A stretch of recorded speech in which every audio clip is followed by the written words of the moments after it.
কুড়িগ্রামের ১৬টি নদ-নদীর অববাহিকায় জেগে ওঠা পতিত ধুধু বালুচরে ফলছে নানা ধরনের ফসল। চাষিদের হাতের ছোঁয়ায় বিস্তীর্ণ এসব বালুচর এখন যেন সবুজের আলপনা। জেলার নাগেশ্বরী উপজেলার রায়গঞ্জ ইউনিয়নের দুধকুমার নাদের খালের চর, পুরনো স্লুইস গেট, নতুন স্লুইস গেট সহ জেলার বিভিন্ন নদ-নদীর অববাহিকায় রয়েছে বিস্তীর্ণ ধুধু বালুচর। এসব বালু মাটিতে আগে তেমন ফসল ফলানো না গেলেও বদলে গেছে এসব চরের চিত্র। অনাবাদি এসব জমিকে ফসল ফলানোর উপযোগী করতে চাষ করা হচ্ছে মিষ্টি কুমড়া, তরমুজ, বাঙ্গি, করলা ও ভুট্টা সহ বিভিন্ন ধরনের ফসল। জমি সব ভাঙছি, ভাঙিয়া বালা পড়ছে, তাই একটু কানির মধ্যে একটুকে কল্যা আবাদ করছি। ওই কল্যাটুক খাই, ওই অল্প কিছুটুক ৫-৭ দিন পরে বেচাই, এইটুকুই। আর সবগুলো বালা হয়ে আছে। আর অন্য মানুষের এই মিষ্টি কুমড়া, লাউ এগুলো আবাদ করছি। আমি এক বিঘা মিষ্টি কুমড়া আবাদ করছি, আরও মোটামুটি পাশাপাশি করলা আধা বিঘে।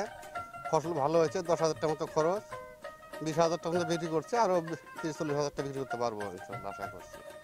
এসব ক্ষেত থেকে কৃষকদের উৎপাদিত মিষ্টি কুমড়া সহ অন্যান্য সবজি কিনে নিয়ে যাচ্ছেন বিভিন্ন জেলা থেকে আসা ব্যবসায়ীরা। এসব চরে ফসল ফলাতে খরচের তুলনায় অধিক লাভ হয়, ফিরছে সচ্ছলতা। তবে এসব চরে সরকারিভাবে সেচের ব্যবস্থা থাকলে আরো অধিক ফলনের মাধ্যমে লাভ বেশি হতো বলে মনে করছেন কৃষকরা। চালটা করছি, খুব ভালো লাভবান পাইছি। কুমড়া গাছি, লাউ গাছি, কল্যা গাছি, বাঙ্গি গাছি, তরমুজ গাছি, কিন্তু আমি খুব ফলাফল খুব ভালো পাইছি।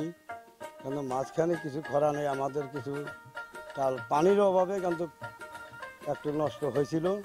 তারপরেও আল্লাহর আমরা ভালো করে পানি দিয়ে কিন্তু আমরা চাল ফিরেছি।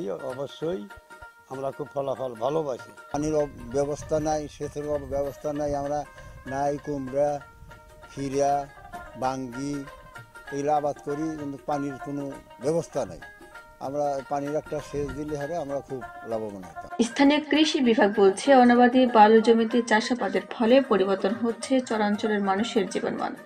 এই চরাঞ্চলের কৃষিকে আরো সমৃদ্ধ করতে কৃষকদেরকে দেয়া হচ্ছে পরামর্শ সহ সব ধরনের সহায়তা। যে পরিত্যক্ত যে চরের জমিগুলো রয়েছে, সেখানে বিশেষ করে ভুট্টা, তরমুজ, মিষ্টি আলু, তেল, তিসি ইত্যাদি যে চরের যে ফসলগুলো রয়েছে, যে ব্যাপক হারে আবাদ সংখ্যা বৃদ্ধি পাচ্ছে। আমরা কৃষি বিভাগ কৃষকদেরকে পরামর্শ দিয়ে যাচ্ছি যে কোনো জমি যাতে অনাবাদি না রেখে আবাদের আওতায় নিয়ে আসা হয়।